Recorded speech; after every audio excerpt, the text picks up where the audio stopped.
Bonjour à tous, bienvenue sur la chaîne de Gogoulet. La chaîne de Gogoulet, c'est la chaîne où on discute de marketing, de nouvelles technologies, puis un peu de tout ce qui en découle. Aujourd'hui, on discute avec Michel Bouchard de droit à la déconnexion. On passe à l'intro.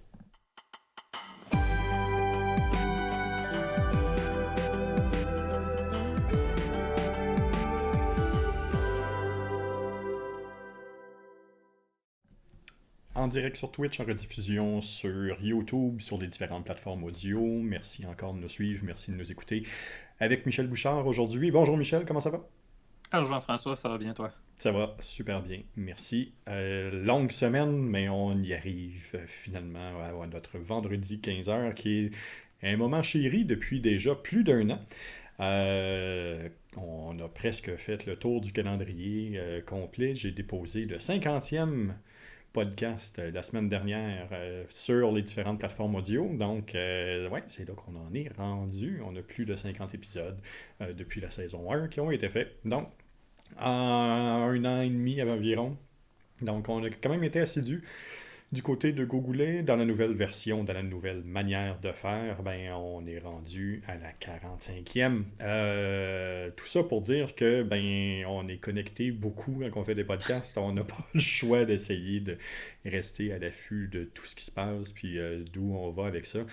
Aujourd'hui, on discute de droit à la déconnexion. Je vous rappelle, le dernier podcast, c'était celui de Belle Cause pour la cause, mais on est un peu dans le même univers, je pense. Euh, le droit à la déconnexion. Michel, de ton côté, qu'est-ce que t'en penses?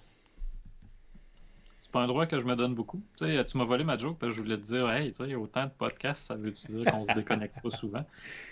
Mais c'est un droit, je pense, qu'on se donne pas assez de pas être disponible. Euh, tu sais, la montée en flèche du télétravail dans les dernières Mhm. années fait en sorte que Ouais. bien des employés qui commencent à vivre ce que des entrepreneurs vivent depuis longtemps, c'est-à-dire il faut tout le temps être disponible. Ouais. Les employés commencent à avoir des droits à la déconnexion, mais je pense qu'il y a beaucoup d'entrepreneurs qui ne se donnent pas eux-mêmes le droit de Ouais. se déconnecter. Et je suis un des grands coupables de ne pas me donner le droit de C'est me de ta faute. déconnecter. Mais c'est ça, tu sais, quand on C'est est ça. entrepreneur, le FOMO, donc le fear of missing out, la peur, la crainte de manquer quelque chose, ben c'est pas juste de manquer un événement, c'est peut-être de manquer un contrat, c'est peut-être de manquer un client qui a un besoin spécifique, c'est peut-être de manquer différents besoins qu'on n'est pas capable d'aller chercher.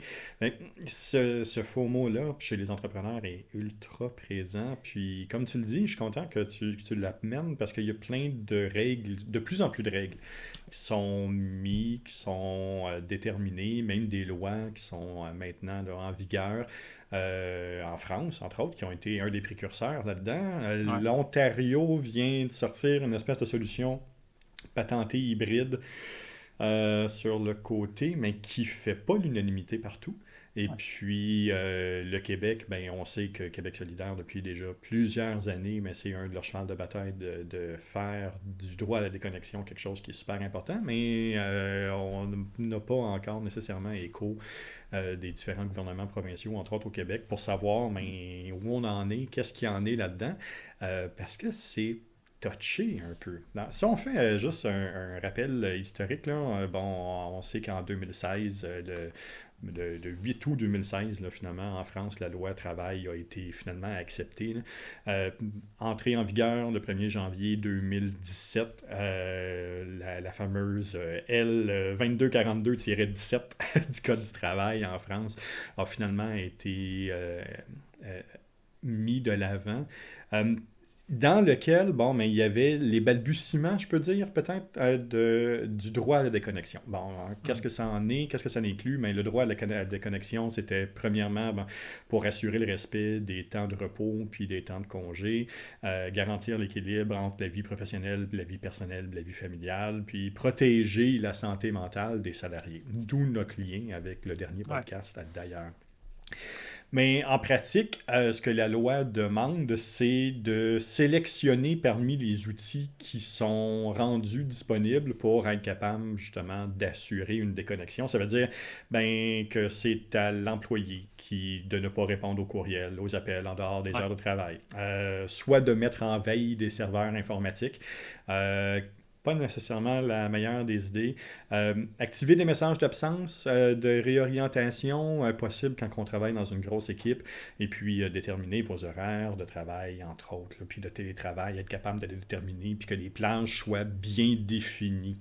Ça fait déjà mais ça fait déjà 5 ans hein, que c'est maintenant en vigueur. Puis ce qu'on revoit avec l'expérience de la France maintenant, c'est que c'est une belle idée, mais que dans la pratique, ben, c'est un peu plus complexe. Tout ce qui demande, finalement, c'est à l'employeur d'avoir un processus, d'avoir une procédure qui est claire, qui est bien définie. Euh, Par contre, de l'appliquer, ben, c'est une autre chose. Fait qu'on voit un peu là, que ce manquement-là, puis ce côté un peu pas assez mordant de la loi, au goût de plusieurs Français, puis au goût, entre autres, là, de plusieurs personnes dans l'administration française actuelle. Donc, on voit que, bon, oui, l'idée, le fondement était là, ils ont lancé des belles idées, ils ont été des précurseurs là-dedans, mais au niveau de l'application, ça va pas super loin. Ben, Michel, c'est oui. difficile à appliquer, hein. Tu sais, ben des employés, il y a de plus en plus d'histoires qui vont sortir. Bon, je parlerai même pas de la subreddit là, qui vient de se faire ramasser à Fox News, là, le Anti-Work. Mais dans cette subreddit-là, on avait beaucoup d'histoires d'employés qui vivaient des trucs comme ben, j'ai demandé mon congé des mois à l'avance. Tout d'un coup, l'employeur m'a dit si je rentre pas, je serai renvoyé parce Ouais. que la déconnexion, tu sais, c'est un autre élément que les employeurs se permettaient de faire, c'est-à-dire, ben, Kat, tu viens de me répondre, tu es sur Facebook, je vois que tu es online, j'ai besoin d'aide, peux-tu me répondre? Tu sais, tout d'un coup, ces manquements-là, qui étaient quand même gros sur sa gestion des horaires, euh, comment tu veux gérer des choses aussi simples que je te vois sur Facebook, je te contacte, puis je te Ouais. parle pour de la job? Ouais. Fait que c'est pas facile à appliquer. Je peux comprendre aussi que surtout en ce moment, admettons, ben, il y a tellement d'employeurs tu sais, qui ont pénurie de main-d'œuvre, ils ont de la misère à se trouver du personnel qualifié. Mhm. Euh, je peux comprendre ce réflexe-là qu'ils vont avoir de contacter un employé en dehors des heures d'ouverture, puis de pas s'attendre nécessairement à le payer. Mais en même temps, je comprends très bien pourquoi il y a beaucoup d'employés qui ont besoin de se déconnecter puis de pas être contactés en fin de soirée par un employeur qui est pressé puis stressé. Tu sais. Ouais, tu viens de dire quelque chose de ne pas être payé, mais on le voit présentement justement en Ontario avec Ouais. une loi qui était déjà existante, mais qui a été réinterprétée. Parce que cette loi-là Ouais. est déjà existante depuis un certain temps, mais c'est au fil des années, puis pandémie oblige aussi avec le télétravail, mais on a vu justement une réinterprétation de la loi qui demande maintenant comme tout bon employé, si je téléphone à un employé même si c'est juste pour 30 secondes, Ouais. mais que je me dois de le payer pour 3 heures, le même principe que si je lui demande d'entrer au travail ou Mhm. de venir là, remplacer un shift ou quoi que ce soit, mais si je le contacte à l'extérieur des heures de travail, mais c'est la même chose, c'est le même principe. Donc, il y a ce côté-là là, qui est entré en jeu aussi. Au Québec, on est encore un peu dans le néant là-dedans à partir du moment où on a des personnes haut placées qui ne croient pas nécessairement à la numérisation, puis qui Mhm. ne croient pas nécessairement à l'impact informatique. Ben, c'est ça. On voit là encore que on est loin du citoyen numérique ou du citoyen à l'ère numérique déconnecté. Là. On n'est pas rendu là encore. Là. Non, ben tu sais, déjà, tu sais, certains employeurs pour avoir l'attente que, tu sais, viens, je te trouve pas le papier ou le document, le dossier, peux-tu venir me le sortir? Là, on se déplace, on va dans le bureau, on y donne. Même pour ça, il pouvait y avoir des débordements. Là, imagine, c'est, peux-tu m'envoyer par courriel le Ah ouais. document? Je le trouve pas. Ouais. Tu sais, on a l'impression que c'est rapide, mais c'est de l'intrusion dans notre temps libre. Fait que, quelque part, c'est normal que les employés cherchent à soit pas être disponibles, Mhm. soit être payés pour le Ouais. temps qu'ils vont devoir prendre pour ça. Puis comme étant le temps minimum, me semble que c'était 3 heures justement, ben Ouais. c'est le temps qu'ils vont appliquer, même si c'est juste 30 secondes, d'envoyer un courriel, de répondre à un message, de Ouais. gérer une communication sur Messenger. Écoute, tout ça, c'est du travail quand même, là. Oui, exact. Il y a aussi une levée de bouclier présentement en Ontario où ce droit de déconnexion-là ne plaît pas à tous. Ouais. Il y a plusieurs industries, puis il y a plusieurs entreprises qui sont présentement en train de se questionner puis d'essayer de se repositionner en disant que ben, ce droit à la déconnexion-là ben, vient nuire aussi à la productivité, vient nuire aux marchés internationaux, vient nuire à l'explosion d'une entreprise pour être capable d'aller ouvrir et puis définir des nouveaux marchés. Donc, il y a tout ce coin-là qui est important. Et puis, une des choses qui est ressortie aussi pendant la pandémie avec le télétravail, puis avec le droit à la déconnexion, c'est que le télétravail est devenu une alternative maintenant de plus en plus acceptée. Par contre, on voit et on sent que ce télétravail-là nuit beaucoup plus aux femmes qu'aux hommes. Les femmes étant déjà plus impliquées avec les tâches à la maison, étant déjà plus impliquées avec les enfants ou avec d'autres choses, qui est encore une fois quelque chose qui est plus traditionnel. Mais ce qu'on voit, c'est que 33% des femmes qui sont en télétravail ont une baisse de productivité, contrairement à 82% des hommes qui sont en télétravail qui ont une hausse de productivité. Donc, on voit quand même là, un certain... c'est pas une norme, mais il y a quand même un clash là, qui est là, puis qui déplaît à certaines personnes. Là, on parle du côté employé. Là. C'est cute, là, c'est bien le fun. Quand tu es entrepreneur, comment tu fais ça? Écoute, j'ai pas de réponse. Si j'avais une réponse parfaite, je la donnerais, mais je l'appliquerais aussi. J'ai pas de réponse parfaite pour ça, parce que comme tu dis, le FOMO est fort. Tu sais, tu reçois un courriel en soirée d'un client que tu as une rencontre le lendemain avec lui. Tu fais le suivi immédiatement. Tu n'attends pas Oui, au lendemain ben matin. non. Ça va avec le choix de travail qu'on a fait, j'imagine, des fois. Mm-hmm. Euh, je pense, par contre, c'est tu sais, de déterminer nos priorités puis nos limites. Oui. J'en vois beaucoup qui vont pas, tu sais, juste, je vais vraiment avec quelque chose de bien simple, des heures d'ouverture et de réponse sur Messenger. Oui. On n'a même pas mis les heures pendant lesquelles on est disponible sur Messenger, fait qu'il n'y a pas de message automatique qui apparaît à quelqu'un qui nous écrit à minuit le soir. On a une notification, on se dépêche à aller répondre, on se réveille à moitié pour répondre, tout d'un coup on fait de l'insomnie, puis là on rentre dans notre dernier podcast de santé mentale où on développe des Oui, problèmes. ben oui. Tu sais, c'est là, je pense, le principal enjeu pour les entrepreneurs, c'est de mettre en place des outils pour les aider à pas avoir besoin de tout le temps être connecté. Là, je parle évidemment, tu sais, travailleurs autonomes, entrepreneurs, des entrepreneurs qui ont leur propre équipe. Il ne faut pas non plus imposer cette charge-là aux employés ou à l'équipe parce que le problème va être le même. On va surcharger, on va créer de l'angoisse, de l'anxiété.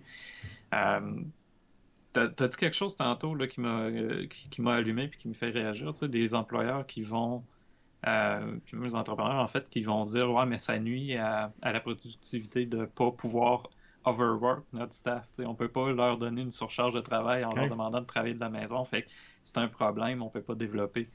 Euh, Combien de compagnies, j'en reviens encore aux jeux vidéo, mais combien de compagnies de jeux vidéo sont obligées de remettre à plus tard la sortie de titre ou même des films, c'est la même Mm-hmm. affaire. Là. Oui. Pas parce qu'en plus, les équipes sont déjà surchargées, mais s'ils ne faisaient pas ce retard-là, le produit final ne serait pas intéressant. Des fois même, il n'est pas intéressant en partant, mais ça aide pas. Ben, les équipes de travail après vont être épuisées, ne pourront pas aller faire le soutien dont le produit a besoin. Tu sais, à un moment donné, sais-tu vraiment que ça nuit à ta productivité ou c'est que tu as mal fait ta planification et ta gestion de priorité? Ouais. Parce que je pense que c'est de mettre encore une fois le poids sur les employés, de dire que ben, si on ne peut pas les déranger le soir, je ne peux pas développer. Peut-être qu'il y a des choses que tu pourrais mettre en place pour t'aider à développer de manière plus efficace. Ouais.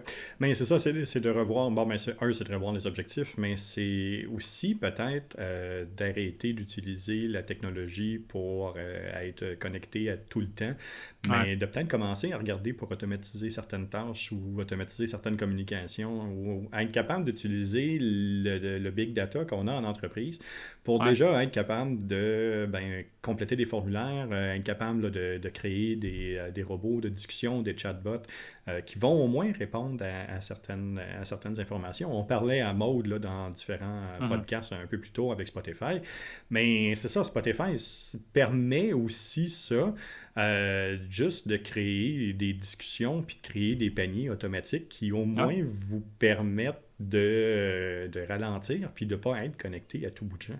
Tu sais, un courriel de réponse, tu viens d'avoir un achat. Si à chaque achat, il faut que tu répondes manuellement, Oui, hey, il y a un problème. Un simple courriel de remerciement oui, automatisé, personnalisé, c'est pas parce que c'est automatique que c'est pas personnalisé. oui. C'est peut-être un autre enjeu. À un moment donné, on pourra discuter dans un podcast Hmm. si tu veux. Mais, tu sais, c'est pas parce que c'est automatisé, standardisé que ça peut pas être personnalisé. Non, au contraire. J'ai écrit un article l'autre jour, tu sais, pour Auxilia qui parle de ça. Auxilia qui est c'est une belle boîte là, qui font une plateforme de Oui, recrutement pour les cliniques vétérinaires. Puis tous les articles que je lisais là-dessus, c'était tout le temps la même rengaine. C'était si c'est trop automatisé, on perd la personnalisation. Mais ça se peut-tu que si tu automatises assez tes affaires, que tu standardises, puis que ça devient facile, tu aies plus de temps pour tout ce qui est personnalisé. Peut-être parler avec le client au téléphone, lui échanger par courriel pour tu sais, une mise à jour. Hey, gars, j'avais pas ce produit-là, est-ce que celui-là te conviendrait à la place? Tu sais, toutes les autres interactions plus personnalisées que tu peux faire, si tu n'as pas en place quelque chose d'automatique, quelque chose de standard, tu n'auras jamais le temps de le faire ou ça va justement t'obliger à demander à ton staff de rentrer en dehors des heures de travail ou de faire de la gestion rendue à la maison. oui. Et je trouve les technologies, souvent, ça devient justement une belle excuse. Tu sais, c'est facile, tu as juste à te connecter de chez vous, tu Mhm. as juste à prendre ton téléphone, tu peux répondre par Ouais. Messenger. Non, c'est pas parce que c'est facile ou plus simple qu'avant que c'est, ça n'a pas de valeur, au contraire. Cette facilité-là est aussi vraie de l'autre côté, où on est capable Ouais, d'automatiser. C'est pas trop automatisé, c'est mal automatisé. ouais, Euh, on a tendance, par l'automatisation, à essayer de prendre des raccourcis quand c'est pourtant l'inverse qu'il faut faire. C'est dans cette automatisation-là où, justement, il faut que je sois capable de créer un contenu, de créer un courriel qui va permettre, justement, de travailler sur l'anxiété du client, de travailler sur la prise en charge du client, puis de travailler sur le trop-plein aussi. ouais. Ouais, absolument. Puis, tu sais, trop, c'est comme passé aussi. Trop en faire on parlait d'infolettre ou de suivi là, des paniers avec Shopify. Maud avait fait un TikTok là-dessus d'ailleurs. Allez voir sa chaîne TikTok, elle est bien Ah, alimentée, oui. puis elle fait super bien ça d'ailleurs, Maud. Là. Mais elle avait fait un, tu sais, trop de suivi, c'est pas assez. Tu sais, si à chaque étape, on est en train d'empacter ton affaire, on vient de mettre le papier Oui, d'emballage, on vient de fermer la boîte, on te l'envoie, il est rendu. Il faut aussi choisir ses combats puis c'est en plein ça. limiter ce qu'on fait. Je me souviens, Mais on avait une discussion justement, là, je pense au début de l'année, au mois de décembre, où tu avais commandé quelque chose, puis c'était même pas ah, parti, puis tu avais déjà eu 11 courriels. Là. ouais, puis ça a jamais terminé. Hein. J'ai encore j'ai mis dans le junk, là, évidemment. Là. Mais écoute, c'est 3 4 courriels par jour que je recevais à certains moments. Ça n'a juste pas de bon sens. Non, c'est Laissez-moi ça. tranquille. Mais à côté, il y en a un que j'ai commandé au mois de novembre, puis j'ai jamais eu de suivi. Ah, c'est Tu ça. vois, ça, c'est un autre problème. Ça, c'est l'autre affaire. c'est ça, Ouais. il y a des extrêmes là-dedans. Là. Ouais. Euh, droit à la déconnexion, selon toi, qu'est-ce qui devrait être fait? Qu'est-ce qu'on devrait essayer de mettre en place ultimement Ouais. pour aider les entrepreneurs? Y a-t-il des pistes de solutions sans trouver la solution miracle, mais y a-t-il une Ouais. ligne ou au moins quelque chose qu'on peut faire? On vient de parler d'automatisation, c'en est une, mais y a-t-il d'autres choses qui peuvent être faites? C'est drôle, on va revenir, je pense, à une notion d'éducation aussi. Hmm. Autant pour les employés que les employeurs. Les employés ont des droits, oui, mais les employeurs ont aussi des besoins et des droits. Mhm. Fait que je pense qu'il y a une portion d'éducation à faire sur la place justement des technologies, comment on peut mieux les utiliser pour nous aider à atteindre les objectifs d'affaires, mais aussi à s'enlever certaines pressions. Toute la notion aussi d'éducation sur c'est quoi les droits que les employeurs ont, puis c'est quoi les droits que les employés ont de se Ouais. déconnecter rendu le soir. juste de se parler, peut-être, des fois. Hein, c'est quoi les heures pendant lesquelles je suis prêt à répondre, puis c'est quoi les conditions dans lesquelles je vais le faire. À une certaine époque, là, les pager, c'était bien à la mode. Mhm. Mais les employés qui en avaient, généralement, ils étaient payés. Je suis disponible tout le temps pour répondre aux pager. Si j'ai un appel, ben, OK, tu me payes X heures de travail en fonction justement du nombre Mhm. d'appels possibles, des problèmes que je vais recevoir. Fait que c'est de se mettre à jour, je pense, sur ces façons d'utiliser les technologies puis d'être disponible constamment. Ça, je parle employeur-employé. Pour les entrepreneurs, je pense qu'il y a un gros travail à faire sur à quel point on doit être connecté tout le temps. Là. La stat, je te l'avais donnée tantôt, avant le podcast, je vais la donner. 31% des adultes américains qui disent qu'ils sont presque constamment disponibles en ligne. Mhm. C'est quand même élevé, là, presque constamment. On le vit, toi puis moi, notre téléphone est toujours ouvert. Ça arrive la nuit que je vais prendre mes courriels quand je me réveille. Fait que Vas-y. c'est-tu sain? C'est-tu bon pour notre santé mentale? Je sais pas. Je te confirme que non. Ouais. Je te Fait que, confirme je que pense qu'il non, y a une mais il y a grosse toujours notion ce faux mot. d'éducation à faire là-dedans. Ben, c'est ça. Je te confirme que non, puis il y a toujours ce faux mot-là aussi. Oui, il y a de Ouais. l'éducation. Je pense qu'il y a aussi du, des disciplines à mettre en place. On mange bien, on se concentre à faire de l'exercice. Le gouvernement fait énormément de choses justement pour essayer de réduire tout ce qui est santé physique au niveau de ce qui est santé mentale, puis entre autres pour les entrepreneurs, beaucoup pour les travailleurs autonomes. Les travailleurs autonomes, on les oublie trop souvent, là. Ouais. Mais c'est un pan de la société qui est ultra important, puis c'est quand même plus de 10-15% là, présentement des travailleurs sur le marché. Là. C'est non négligeable, puis on a tendance là, à souvent les oublier ou les mettre de côté par rapport à ces différents besoins-là, parce que eux aussi en ont des besoins. Ouais. Puis on a parlé même. Tu l'as-tu la stat que tu as sorti le dernier podcast, là, problème de santé mentale, de dépression là, des entrepreneurs et des travailleurs autonomes? Il me semble que tu avais sorti de quoi là-dessus l'autre jour? Oui, oui, fais du temps, je te donne ça. Ça, je fasse du temps. Écoute, tu me dis ça, puis tantôt j'aurais pu, puis là j'ai oublié l'idée que j'avais. J'aime ça quand des choses comme ça arrivent. Euh, Tu demandais des trucs, là, je vais revenir à quelque chose qu'on a dit un peu plus tôt. Tu sais, travailleur autonome, là, vous gérez vos pages professionnelles Facebook, là, admettons. Juste prendre une minute ou une heure dans votre semaine plutôt, ça va quand même vous demander un peu de temps, là. Juste aller mettre vos disponibilités sur Facebook, puis pas vous connecter en dehors de ces heures-là. Vous gérerez ça le lendemain matin, c'est pas plus grave. Mais de déterminer ces heures-là, puis d'habituer votre clientèle à ne pas être disponible à ces moments-là, en dehors de ces heures d'ouverture-là. À un moment donné, c'est un travail qu'on fait sur nous-mêmes aussi.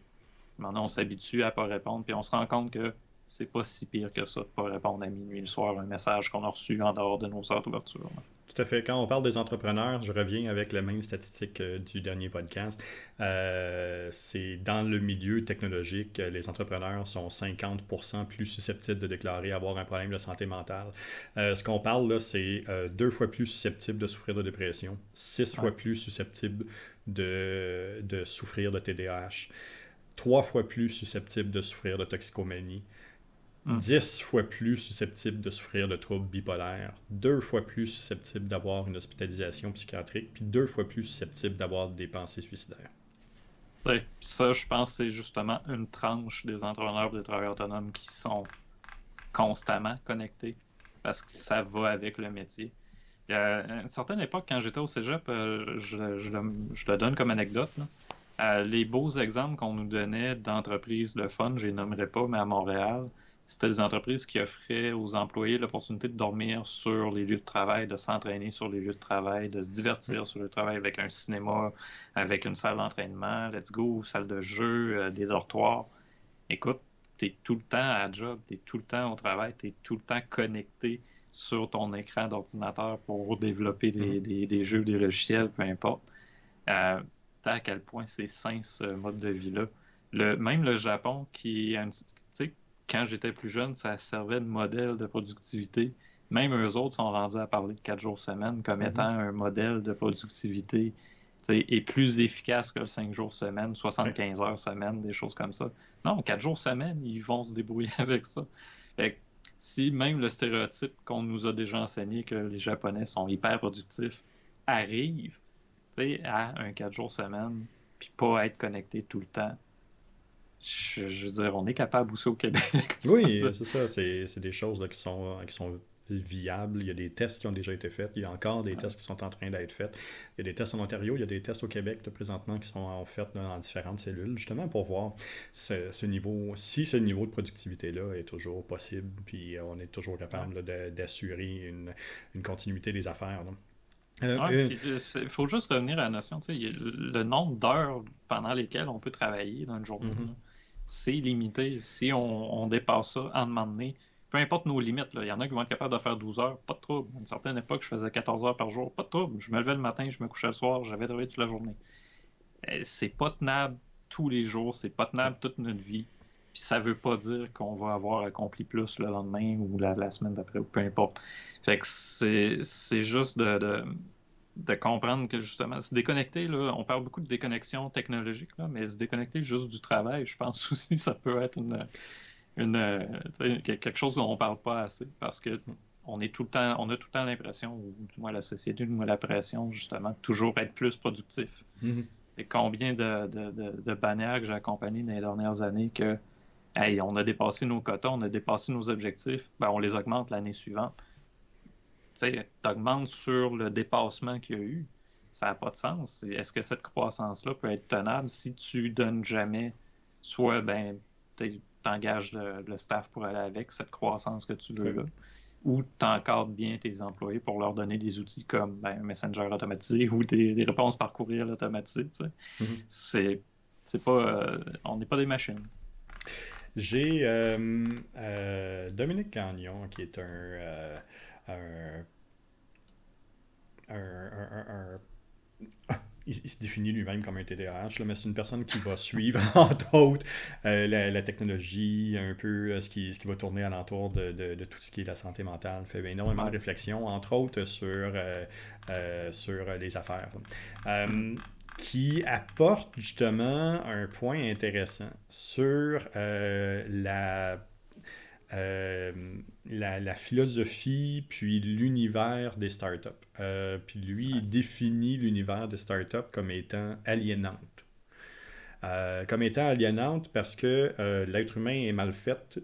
Plus il y a du stress au travail, plus on va redoubler d'efforts pour essayer de rattraper les manques. Puis plus on va monter de stress, puis plus on va monter de stress, plus on va redoubler d'efforts. Puis arrive un moment où on voit plus nécessairement tout ce qui tourne alentour. Puis, ce qui arrive, mais c'est ça, c'est qu'on on continue à mettre de l'effort, mais pas sur les bonnes choses. Ouais. On se bat contre des moulins, on se bat contre des choses qui n'ont pas nécessairement leur place ou qui devraient même pas euh, qui n'aurait même pas dû entrer dans l'entreprise ou qui n'aurait même pas dû entrer dans l'environnement si ça avait été dans une structure qui était peut-être un peu plus stricte, Ouais. solide et puis qui était plus confiante, je pense. Qu'est-ce que tu en penses? Je suis vraiment pas en désaccord avec lui parce que tu sais, dans mon parcours, à un moment donné, j'écoutais énormément de conférences, de conférences puis de conférenciers finalement qui parlaient des startups puis qui montraient toutes les choses tu sais, qu'une startup voulait accomplir versus qu'est-ce qu'une startup est en mesure de faire. Ouais. Puis comment que les entrepreneurs, justement, étaient bien mal faits parce qu'ils essayaient de faire ce qu'ils peuvent pas faire, Ouais. mais qui ignoraient de plus en plus les choses qui leur apportaient du succès puis qui leur permettaient, justement, qui leur auraient permis finalement d'avancer. Fait que comment de startups se sont tués justement en prenant un projet trop, juste un exemple bien niaiseux, en mettant un projet trop gros pour leur capacité. Mhm. Puis au lieu de mettre en place tout ce qui leur aurait permis de réaliser ce projet-là tranquillement ou d'une manière sensée, demande au staff de travailler des heures supplémentaires, de répondre justement le soir, de travailler la fin de semaine, de limiter limiter finalement les temps libres avec la famille pour se dévouer au travail ou même qui vont demander à des pigistes de travailler gratuitement pour la Ouais. visibilité, là, Ouais, le ouais. fameux stéréotype. Tu sais, c'est pas sain, c'est pas viable. Puis après, ben, ça crée une attente en plus parce que tu dis, hey, on l'a réussi la première fois, on va le réussir encore. Let's go, on continue de pousser. Non, c'est c'est pas un, c'est pas un modèle qui est bon pour nous au niveau de la santé mentale, mais c'est pas un modèle non plus qui est bon pour les affaires. Mhm. Fait que Non. je suis d'accord avec lui. C'est pas. C'est ça, c'est un problème. La première étape de savoir. Une première étape de la guérison, c'est de savoir qu'on a un problème. Ouais. Donc déjà, de savoir qu'on a le droit de déconnecter, puis qu'on prenne ce pas de recul-là, puis qu'on se dise, ouais, je suis un peu trop souvent connecté. Je voulais voir avec toi, Michel, juste pour le fun, la dernière fois que tu as redémarré ton téléphone, c'est quand? Hey, tu me pièges, je sais pas, Jean-François. J'aime vraiment ta question parce qu'elle me pousse Non, ouais, je sais pas. Quand il y a une mise à jour, tiens. Puis C'est quand fou. est-ce qu'elle a été mise à jour? Aucune idée. C'est fou, hein?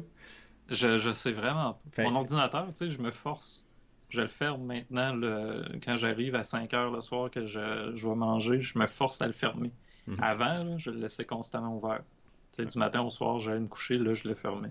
Ouais, Mais mon téléphone, aucune idée. c'est fou, hein? Fait, à Toi, partir, juste pour le fun, tu le sais-tu?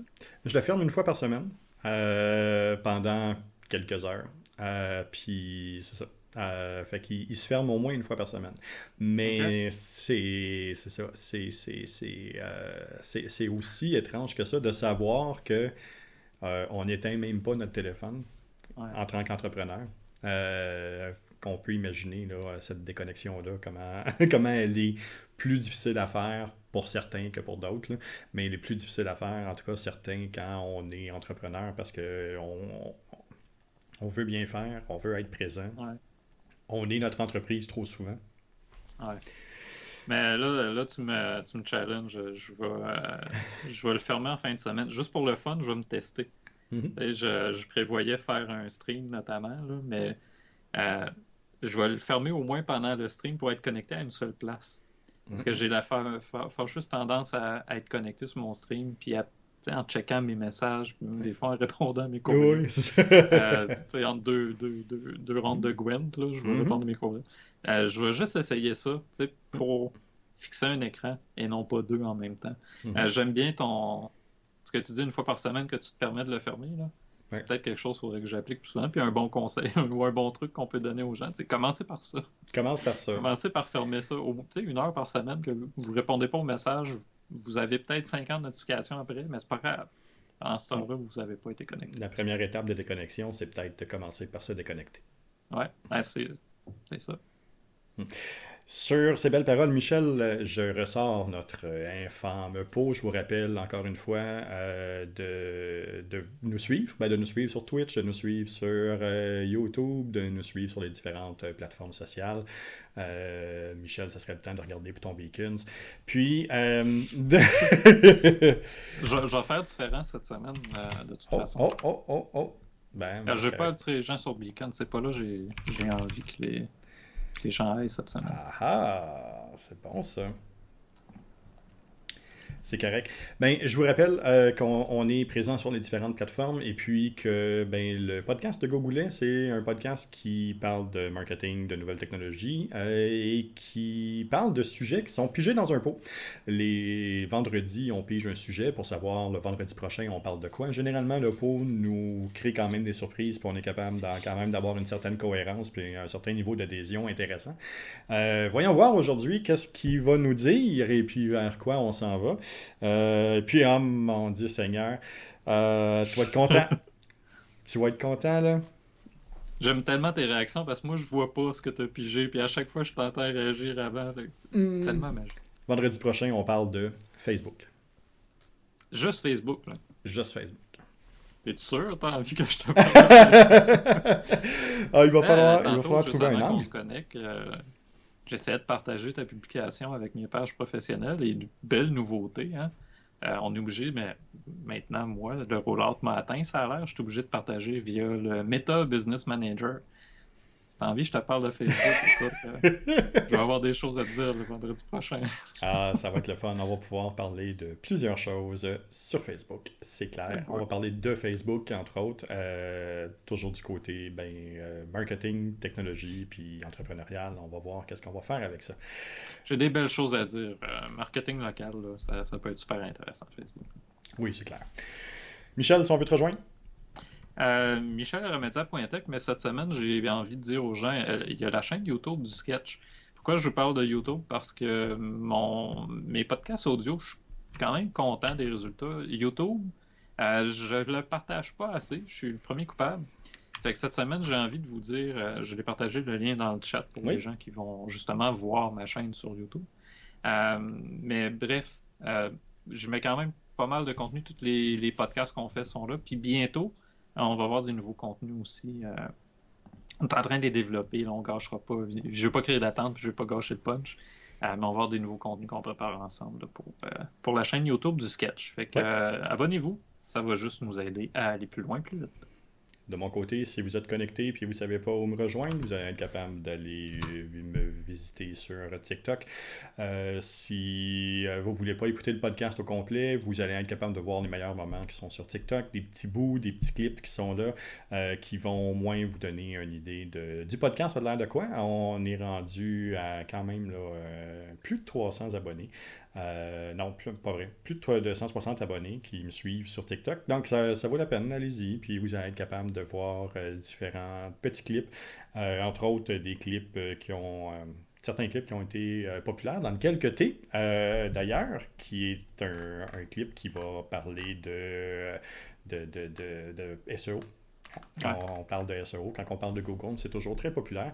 Puis, non, ça vaut vraiment la peine de regarder ça. Michel, j'ai fait le test TikTok en passant, petite anecdote pour finir. Oui. Le premier, j'ai mis un chapeau. Le deuxième, j'ai mis mon chapeau du sketch. Puis le troisième, j'ai pas mis de chapeau. Celui, j'ai pas de chapeau, j'ai pas de view.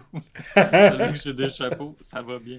Fait que probablement que mes prochains TikTok, il va falloir que je mette mon chapeau. TikTok, ça prend des chapeaux. On vient d'apprendre ça en direct sur le Gogoulet, la balado. Michel, qu'est-ce qu'on te souhaite pour la fin de semaine? Je dirais la force de tenir mes engagements de streamer.